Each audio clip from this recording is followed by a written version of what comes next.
നമസ്കാരം. വീടാണോ കലണ്ടറാണോ വലുത്? ഒരു നിമിഷം പോലും ആലോചിക്കാതെ നമുക്ക് പറയാൻ കഴിയും വീടിനേക്കാളും വലുത് കലണ്ടറാണ്. ഇതെന്താ ഇപ്പോ കലണ്ടറിന്റെ കഥയെന്ന് നിങ്ങൾ ചിന്തിച്ചിട്ടുണ്ടാകും അല്ലേ? കാര്യം സിമ്പിളാണ്.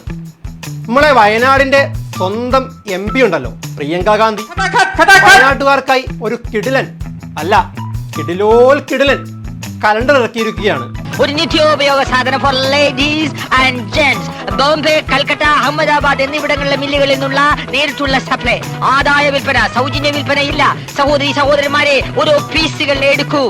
വയനാട്ടുകാരുടെ ഒരു വലിയ പ്രശ്നമായിരുന്നു 2026 ഒരു കലണ്ടർ ഇല്ലാതിരുന്നത്. അതിനെന്താ, ഇപ്പോൾ സന്തോഷമായി കാണുമല്ലോ. അല്ല, ഇപ്പോഴേ ഒരു കാര്യം ഓർത്തത്, വയനാട്ടിലെ കോൺഗ്രസിന്റെ ഭവന നിർമ്മാണ പദ്ധതി എന്തായി? അല്ല, അതൊന്നും നമ്മളിപ്പോ ഇവിടെ ചർച്ച ചെയ്യേണ്ട സമയമല്ല. തറക്കല്ലെങ്കിലും വിട്ടോ പോട്ടെ. വീട് വയ്ക്കാനുള്ള സ്ഥലത്തിന്റെ കാര്യത്തിൽ എന്തെങ്കിലും തീരുമാനമായോ? ഞാൻ ഒരു തീരുമാനം എടുത്തിട്ടില്ല. ഇല്ല, പക്ഷേ ഞങ്ങൾ കോൺഗ്രസുകാർക്ക് അതിലും വലുതാണ് പ്രിയങ്കാജിയുടെ പുതിയ കലണ്ടർ. ഇപ്പോഴിതാ മുൻ UDF സർക്കാരിന്റെ പട്ടികജാതി പട്ടികവർഗ മന്ത്രിയായിരുന്ന PK ജയലക്ഷ്മി പ്രിയങ്കാജി ഒരു കലണ്ടർ തന്നതിനെ പ്രശംസിച്ച് ഒരു ഫേസ്ബുക്ക് പോസ്റ്റ് ഇട്ടതേ ഓർമ്മയുള്ളൂ. പിന്നെ എന്തൊക്കെയാ സംഭവിച്ചതെന്ന് ഒരെത്തും പിടിയുമില്ല.